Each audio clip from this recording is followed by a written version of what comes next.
Hey guys, it's Kelly Cox with i-VideoWildlife. So you bought you a camera. Now you think you're going to film your hunts? Well, there's a little more to it than just that. Let's talk about it. Well, that opener was just to get your attention a little bit, guys. I have always been all about helping anybody that has questions or wants to film hunts. The only reason I opened it up the way I did was a lot of people fall short. They seriously do go out, grab a camera, decide they're going to film hunts, and they probably actually go out and get the footage, and that's where it pretty much ends, you know. Putting it all together into a full-on hunt video is super time consuming. Takes a lot of time, takes some commitment, but if you do see it through to the end, it's pretty rewarding. I've always told a lot of people that my hunt filming, you know, especially family hunts and things like that, my adventures is my way of documenting it in a video journal, basically, you know. When I'm 60, 70 years old and my grandkids hopefully are looking back at a lot of these adventures, and it's exciting to them to watch and a way to capture and document that. So definitely recommend it to anybody that has the desire to do it, for sure. And I'm going to go over some notes here. This is kind of lengthy. I'm going to try to go through the highlights of things that, you know, now you have the camera. I did a video earlier about camera gear and stuff. I'll put the link right up there to that video if you want to catch that and rewatch that. So we're not going to talk about cameras and gear, more specifically, you know, shots you want to get while you're filming, tips, and things that'll help you during the editing process when you're done and back at the house, because that's where the time-consuming stuff begins. So anyway, the first thing that I like to capture why I'm getting ready to film a hunt is the prep of the hunt. You know, whether it's packing your gear, you know, shooting your bow, things that are helping you get ready for that hunt. Catch as many video clips of that as you can. Catch the traveling while you're going to the hunt. Interesting things that happen, you know, if you're traveling a ways to a new state or anything like that. Get some clips of that. The goal here, guys, is you want your audience. My goal is always to make you feel like you're there with me during these hunts. So in your mind, you know, think about that. Think, you know, try to, it sounds kind of crazy, but you almost try to play out the hunt before it happens. And it don't always happen right by a long shot, but, you know, be thinking ahead about if it does happen. What if I kill tomorrow? Do I have enough shots and things like that? But keep going on here. Don't want this video to be too lengthy. Arrival, where you're hunting, get a lot of B-roll footage. B-roll footage is short clips of scenery, the place you're staying, camp, setting up camp, time lapses, anything like that. These are short 10 to 15 second clips, but they can be overlaid in your editing process to keep your videos entertaining. Audience lose interest very quickly, and while you're editing, you've got to keep that in mind. Nobody wants to sit and look at 3 minutes of an elk on a side hill. They just don't. Our attention span are pretty little. So anyway, I recommend, unless you're doing a video interview, 10 to 15 seconds. If you're videoing past 15 to 20 seconds, max, all you're doing is creating yourself a lot of pain later on in the editing process of chopping it up and making it shorter and stuff. So when you hit record, have it set up, have it ready to video exactly what you want to video, get it videoed, and shut it off. So 10 to 20 seconds max.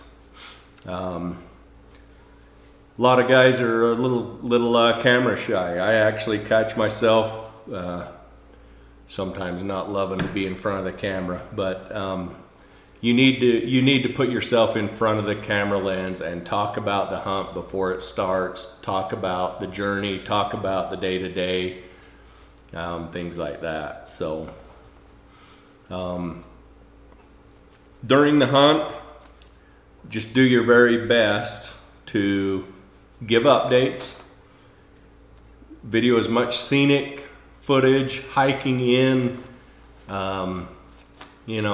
getting ready in the morning, hiking in, scenic footage, like I just said, just repeated myself, sorry about that. But and then updates, every day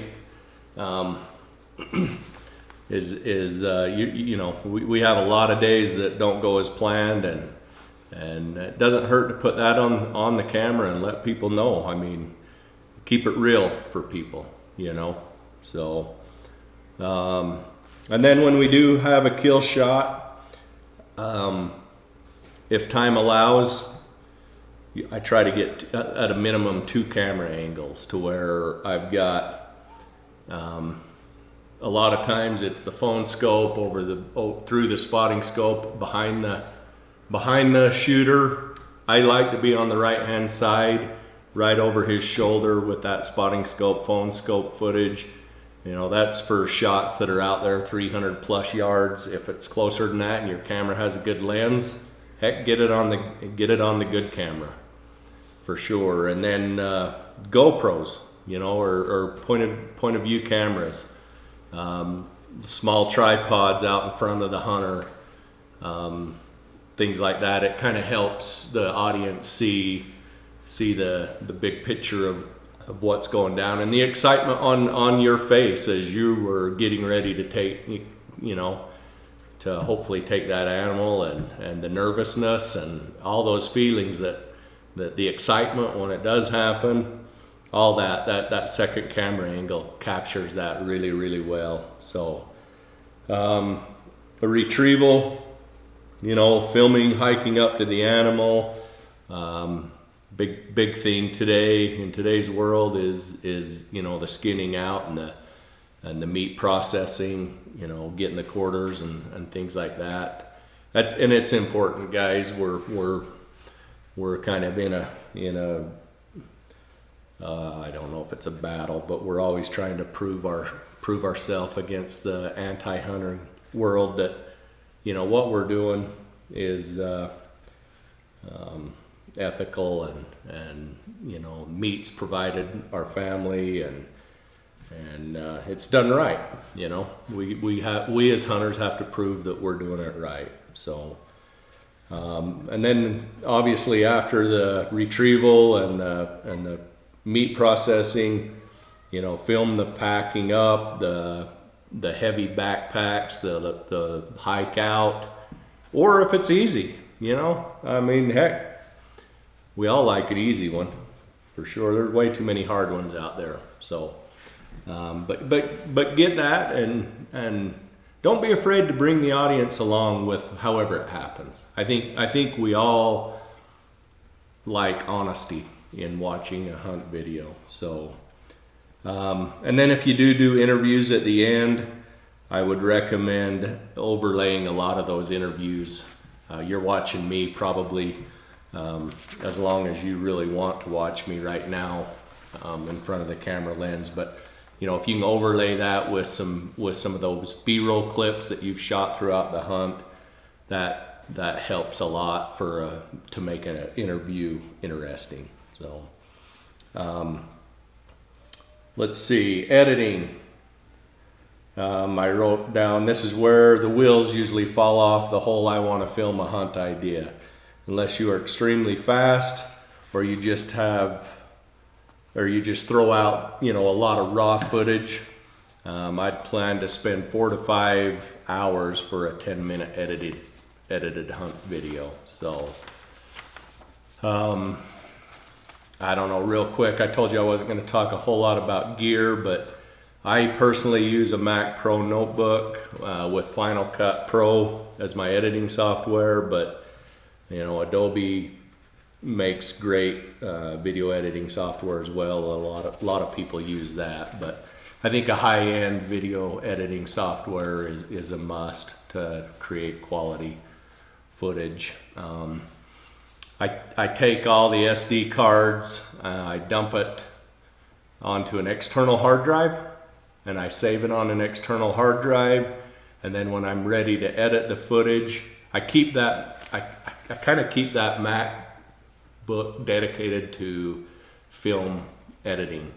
And so I'll take the footage off of that external hard drive and I'll put it on the I'll copy it, two copies all the time, and keep a copy actually on the hard drive of the computer while I'm editing. It seems to help it work faster that way.